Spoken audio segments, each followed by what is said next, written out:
The death of a 12-year-old girl in Enfield comes as lawmakers were already considering creating more oversight of homeschooling families. So what does this case mean for the proposal? NBC Connecticut political reporter Mike Savino joins us live from the Capitol. Mike, what are you hearing about this?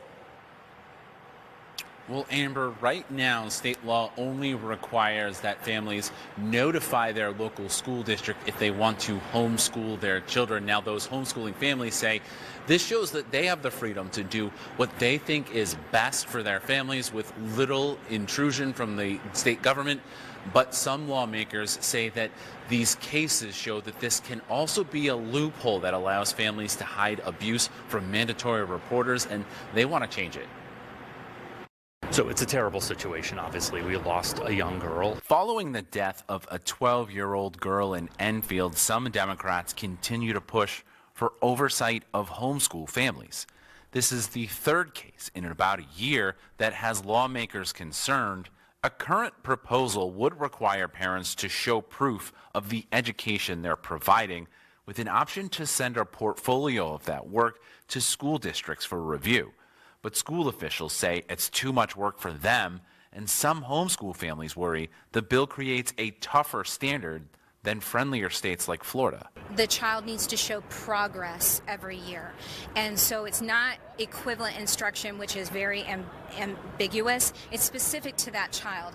It's not clear if the Department of Children and Families was involved in the Enfield case, but homeschoolers say the agency needs serious reform. DCF is still allowed to do their job. They're still supposed to do their job. And in these situations, DCF did not do their job.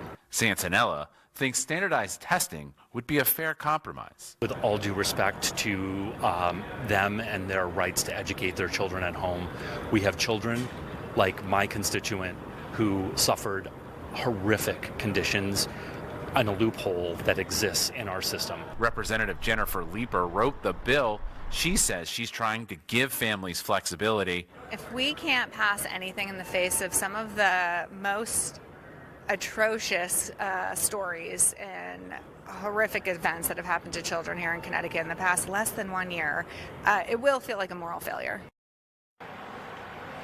Now, we reached out to several Republicans today, and they were either unavailable or declined to comment. But throughout this session, they have shared the same viewpoint of homeschooling families, that they want to protect that freedom. And even during these negotiations, they've said that they don't really see much opportunity to compromise with that current proposal, with just a month left in the legislative session.